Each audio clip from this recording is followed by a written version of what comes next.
I just read with Michael, Malcolm and Alison. Ali Jingle. Morning.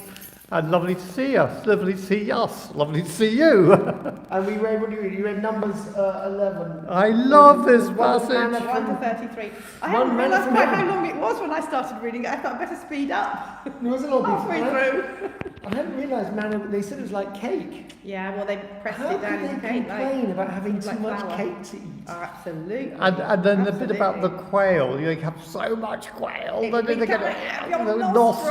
nostrils, you know. Yes, I thought that was quite, yes, it is quite funny. There are You bits, know, aren't there, I mean, I that- don't know, Mike, whether you could imagine eating cake so much Every day. that it sort of actually begins Well, to I found a become good- nauseous. Well, because actually I saw a thing here which I will now quote every time anyone Yes. challenges me about So many. cake. Oh, Vera says so many things I want to say here. Yeah, Come on, it's Vera. so come much, on, it's a come lot. on, Vera. Yes, say Say it. it, Say say it. It Say did it. say manna was given by God to Israel as a test of their obedience. So I think cake is a Oh my. test of obedience. Yes, of how much you eat, Mike. Exactly, Or not. Exodus 16. So, yeah, but they were like complaining children, weren't they, in Yes. throughout this? I guess God's how given many, them so much. how many years was this on? Do you know, Malcolm, from when they first left? Oh, fairly early on, I think, Oh, in, still in, fairly in, the, early in the on. wilderness. Yeah, they've received the commandments. Mm. They've rebelled. They've received the commandments again. They've now moved on, and they were hungry. So God provided them manna. Now they're Yeah. getting fed up. It's interesting, isn't it? When you start to Yeah. complain, what do you complain about? The first Food. thing, the food. Right. So they complain about the food, and It did make me laugh though, because it's sort of, if only we had meat to eat. I often sort of, it's a bit like my household with somebody. If I've done too many vegetarian or not very interesting things, it's sort of, I could Give really us do with meat. some meat. And then they got meat, a lot of it. They got Yeah. a lot of meat. as Vera just said, the Israelites are hard to love. Yes, they are. But having said that, you can just see them so. I see myself in this. So. Yes, and I could just see Yeah. this bit we said, we used to eat in Egypt for nothing. We used to eat in Egypt for nothing. The cucumbers, the melons, the leeks, the onions, the garlic. Have you forgotten you were slaves? Exactly. And then Moses complains. And then Moses, they complain about the food. And then Moses complains, oh, I don't want to be their leader. I don't want to be their leader. Did I give birth to them? Why am I responsible for them? They're also rebelling like little children, aren't they? Yeah. And they're even sort of weeping as well. But it's wonderful that God then does give some people, he allows Moses to sort of delegate, to then have this group of Yeah, people who to are share going the to be- burden. Yeah. And that it's God's Spirit, not Moses' Spirit, but God's Spirit that Lovely. comes on Moses and on the others. Yeah, that's really It's good. quite interesting. He decided to share it amongst 70 elders. Yeah. So that's quite interesting. That's obviously a lot of burden to share. Important number again. Well, if there were 600,000 people there, Right. Yeah, exactly. Moses is over-depressed, poor man, poor Yeah, him. Yeah, absolutely. And I know it's. In fact, the Ridley Scott film of Moses, which actually isn't it's a controversial film. I wouldn't necessarily recommend going to see it. But actually, one of the best bits of it is Moses is kind of questioning God, his sort of inner struggle and his dilemma. That bit I thought was done quite well. But yeah, he was definitely struggling, wasn't he? But the manna from heaven, wasn't the meat?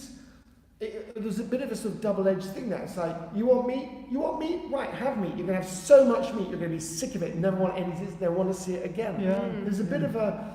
It's interesting that this whole passage is between two acts of judgment. First of all, the fire. To be honest, Yeah. I hadn't really ever picked up on that one before.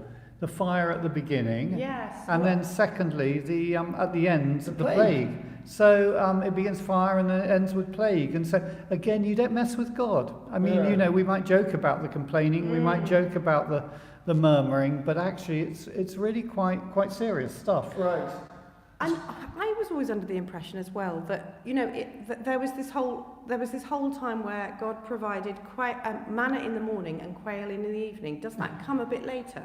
I Malcolm? think Because Right. I think eventually Yes, they are I picking up think- manna in the morning and making their cakes, and they're having quail in the evening. I'm sure. I that's- think there is a yeah. place where it talks about that. Yeah. It's quite interesting. There's a balance. very good commentary on this passage actually in the enduringworld.com, and in fact they take another version, and it says, now the mixed multitude who are among them yielded to intense craving. if God they're dealing with, we can. God can, no, I saw that. God can be so scary, Yeah. but also at times so, but along with that, very, very loving. Yes, thank you, Vera. There's another word. They said the mixed multitude yielded to intense craving, which actually is a slightly different wording from us. And this idea of yielding to a craving for something. There was almost a sort of a bodily desire for something. So there's almost a sort of they talk about it here in terms of almost sort of yielding to pleasure or lust or stuff like that, where we need to be in control of our bodies and desires. Yeah, which is interesting. fascinating. There's so much here. And let's move on then to Luke chapter 5, which is equally very rich, a rich passage. Yeah, the great one, the fishing for men, people.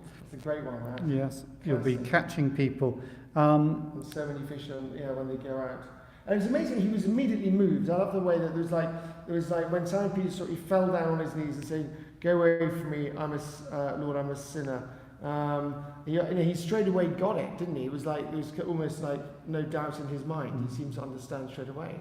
And it's the same. It's the same that does happen in the Old Testament with people when they have vision and suddenly realise the God they're dealing with is pretty big. I think of Isaiah, who's in the temple and he has a vision of God and he says, "Woe is me! I've seen the Lord Almighty. I'm a man of unclean lips, and I dwell among a people of unclean lips." That's a good question. Does Simon know Jesus already at this time? Has he had a prior experience, or is this the first encounter? That's a good question. I think he's already been called, hasn't he, by now? This is Luke 5.